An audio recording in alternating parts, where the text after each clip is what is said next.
Hello friends, welcome to my रा academy YouTube channel. दोस्तों, आज हम बात करने वाले हैं ऋग्वैदिक काल के धार्मिक स्थिति के बारे में। इसके पिछले वीडियो में हमने ऋग्वैदिक काल के सामाजिक स्थिति के बारे में, राजनीतिक स्थिति के बारे में और आर्थिक स्थिति के बारे में एक एक अलग तरह से वीडियो बना रखे हैं। उस वीडियो के लिंक हम इस वीडियो के डिस्क्रिप्शन बॉक्स में आपको प्रोवाइड करा देंगे, जहां से आप जा करके उस वीडियो के बारे में अच्छी तरीके से जानकारी ले सकते हैं। तो दोस्तों, चलिए बिना समय गंवाए हुए हम ऋग्वैदिक काल के धार्मिक स्थिति के बारे में चर्चा करते हैं। तो दोस्तों, अगर यह वीडियो आपको पसंद आए तो चैनल को सब्सक्राइब कर लीजिएगा, वीडियो को लाइक करिएगा और ज़्यादा से ज़्यादा दूसरे लोगों के पास ये वीडियो जरूर पहुंचाइएगा। दोस्तों, तो चलिए हम शुरू करते हैं। दोस्तों, ऋग्वेद काल की धार्मिक जीवन के बारे में जानकारी हमें ऋग्वेद से प्राप्त होती है। इसके धार्मिक जीवन के बारे में जानकारी हमें कहाँ से प्राप्त होती है, तो वह आप लोग जानते हैं ऋग्वेद से प्राप्त होती है।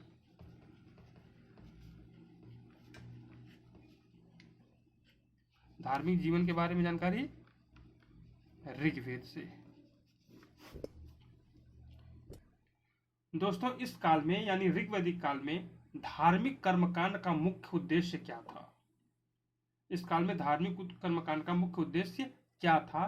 तो इस काल में धार्मिक कर्मकांड का मुख्य उद्देश्य भौतिक सुखों की प्राप्ति करना था। भौतिक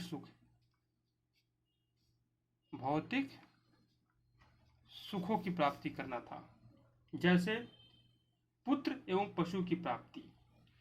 इस काल में धार्मिक कर्मकांड का मुख्य फोकस क्या था? तो इस काल में धार्मिक कर्मकांड का मुख्य उद्देश्य भौतिक सुखों की प्राप्ति करना था। यह लोग यानी आर्य लोग बहुदेववादी होते हुए भी एकेश्वरवाद में विश्वास करते थे।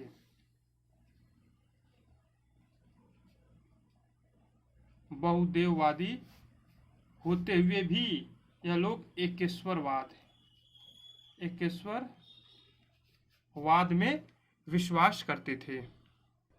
दोस्तों, बहुदेववाद का मतलब होता है अनेक देवी देवताओं को मानने वाला, यानी बहुत देवताओं को, अनेक देवी देवताओं को मानने वाले धर्म को क्या कहते हैं? बहुदेववादी। लेकिन यह लोग एकेश्वरवाद को भी विश्वास करते थे, एकेश्वरवाद को भी मानते थे। इसका अर्थ होता है, एकेश्वरवाद का मतलब यह होता है कि एक ही देवता है और वही सब कुछ है। दोस्तों, ऋग्वेद में सबसे महत्वपूर्ण देवता इंद्र थे। इंद्र यह सबसे महत्वपूर्ण देवता माने गए हैं, जिसका उल्लेख ऋग्वेद में 250 बार हुआ है। इनका उल्लेख इंद्र का ऋग्वेद में कितने बार हुआ है? तो वह 250 बार हुआ है और यह सबसे महत्वपूर्ण देवता उस काल में माने जाते हैं। दोस्तों, इंद्र को युद्ध का देवता भी कहकर पुकारा गया है। इंद्र को क्या कहा गया है? युद्ध के देवता। इंद्र को युद्ध का देवता कहकर भी पुकारा गया है तथा इनको पुरंदर भी कहा गया है। पुरंदर, इन्हीं को क्या कहा गया है? पुरंदर। पुरंदर कहकर पुकारा गया है। और पुरंदर का अर्थ क्या होता है? पुरंदर का अर्थ होता है किले को तोड़ने वाला, यानी ये बहुत शक्तिशाली थे, तभी तो पुरंदर कहकर पुकारा गया है, किले को तोड़ने वाला। इंद्र को युद्ध का देवता कहकर पुकारा गया है तथा इनको पुरंदर भी कहकर पुकारा गया है, जिसका अर्थ होता है किले को तोड़ने वाला। तथा वर्षा के देवता इंद्र को ही माना गया है। इंद्र को ही वर्षा का देवता माना गया है। वर्षा, यहाँ पर लिख देते हैं हम, वर्षा के देवता को इंद्र को ही माना गया, क्योंकि यही आधी तूफान लाते थे। दोस्तों, ऋग्वेद में दूसरे महत्वपूर्ण देवता अग्नि को माना जाता है। दूसरे महत्वपूर्ण देवता कौन थे? वह अग्नि थे। ऋग्वेद में दूसरे महत्वपूर्ण देवता अग्नि को माना गया है। अग्नि ही व्यक्ति और ईश्वर के बीच में मध्यस्थ देवता के रूप में कार्य करते थे। अग्नि ईश्वर और इंसान, यानी ईश्वर और व्यक्ति के रूप में अग्नि ही थे। अग्नि ईश्वर और व्यक्ति के मध्यस्थ के देवता के रूप में कार्य करते थे। अग्नि का ऋग्वेद में 200 बार वर्णन है। अग्नि का ऋग्वेद में कितनी बार वर्णन है? 200 बार। और तीसरे प्रमुख देवता के नाम क्या थे? वरुण थे। तीसरे प्रमुख देवता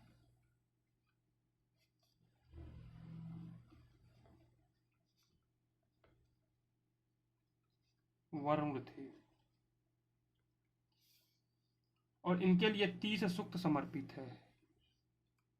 ऋग्वेद में इनके लिए 30 सूक्त समर्पित है। वरुण जो है वह जल निधि का प्रतिनिधित्व करते थे। वरुण को ऋतुस्य गोपा भी कहा जाता है।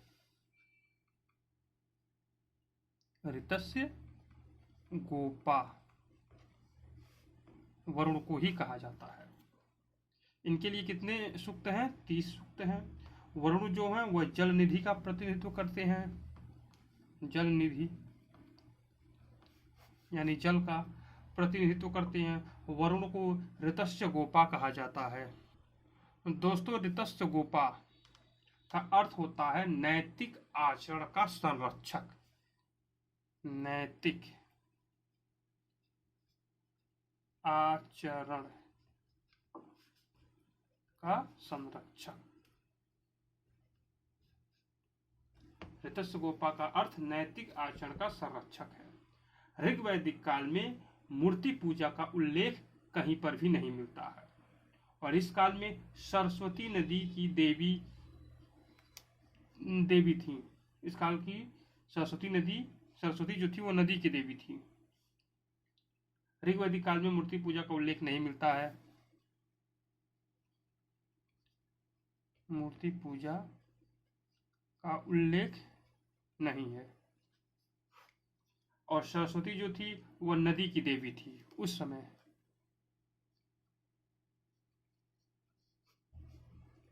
ऋग्वैदिक काल में सरस्वती नदी की देवी थी जो बाद में विद्या की देवी हो गई। दोस्तों, महिला देवता में उषा एवं अदिति थी। कहा जाता है कि देवताओं की तुलना में देवियों का महत्व कम था।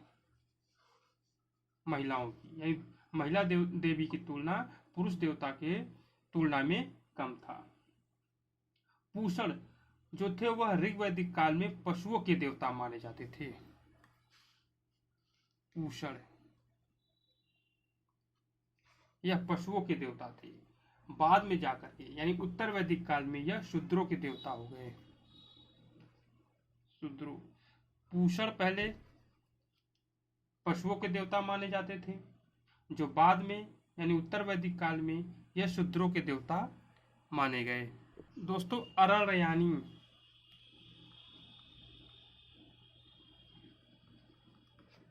अरण्ययानी इस काल में जंगल की देवी मानी जाती थी।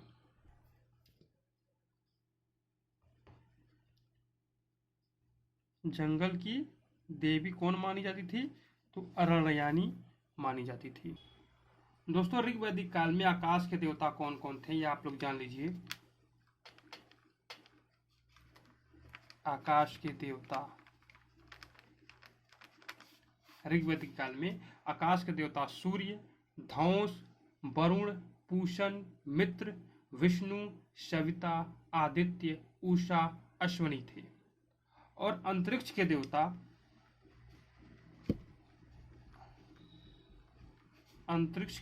का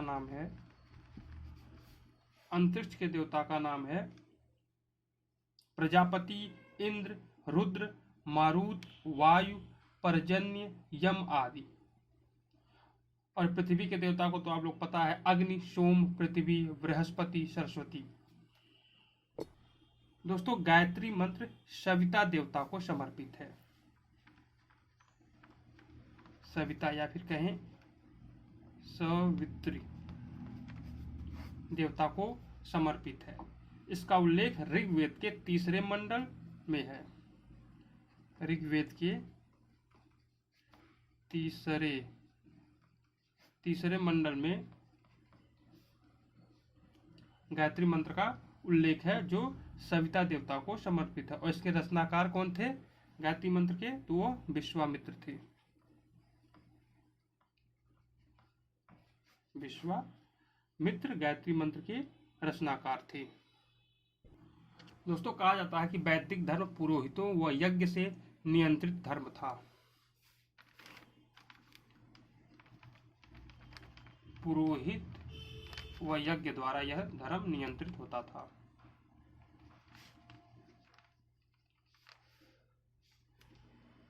यहाँ प्राकृतिक मानव के हितों के लिए ईश्वर से कामना की जाती थी।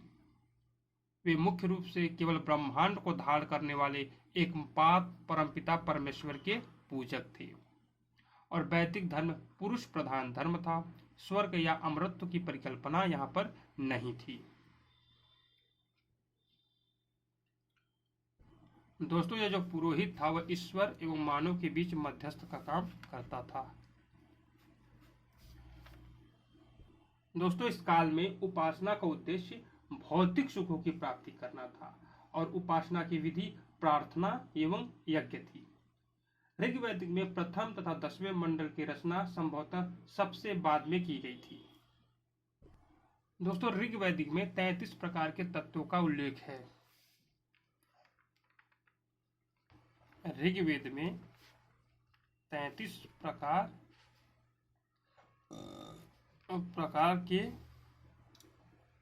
प्रकार के तत्वों का उल्लेख है